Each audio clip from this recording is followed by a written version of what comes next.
بسم الله الرحمن الرحیم. السلام علیکم ګرانو لیدونکو، خدای دې وکړي چې روغ جوړ او خوشحاله واوسئ. یو ځل بیا درته پښتو هیلث کیر چینل ته ښه راغلاست وایم.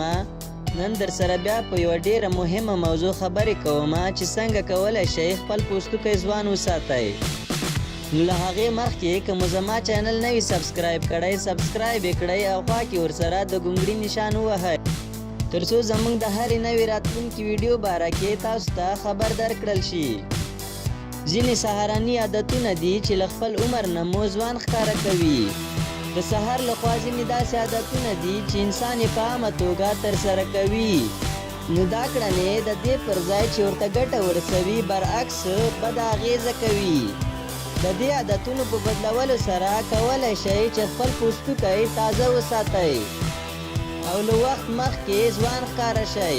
هغه عادتونه چې تاسو یې په عام ډول ترسره کوئ په لاندې ډول دي او ترڅنګ یې نسخې هم ذکر شوي دي. مخ پرېمینځلو کې افراط کول. د سهار لخوا په عام ډول کوشش کیږي چې مخ څو ځله پرېمینځل شي، ځکه چې شپه پرې تېره شوې وي او خپل غوړوالی یې ورک کړی وي. کله چې پوستکی خپل غوړوالی ختم کړي په چټکۍ سره غونجېږي.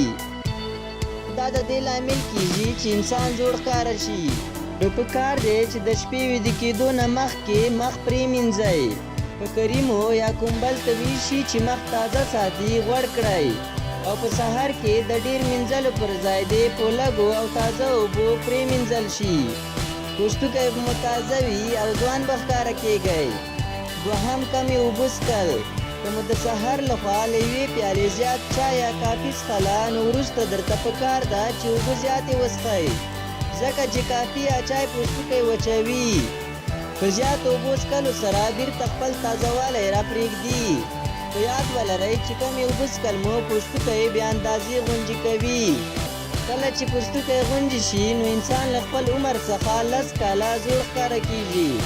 باید کوشش مو همدا وي چې سهار په نهاره او د ورځې په جریان کې زیاتې اوبه وڅښئ. دریم، ورزش نه کول.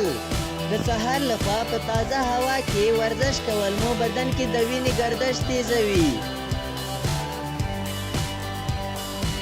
چې همدا عمل پوستکی تازه کوي. کله مو چې په دوامداره توګه ورزش کوو نو ډېر ژر به مو پوستکي کې بدلون راشي، ځکه چې ورزش پوستکی اوږدمهاله وخت لپاره تازه ساتي. هره ورځ د سهار لخوا 20 دقیقې تمرین کول مو د زړښت نه بچ کوي. څلورم، له اندازې زیات او بیکاره کریمونه کارول.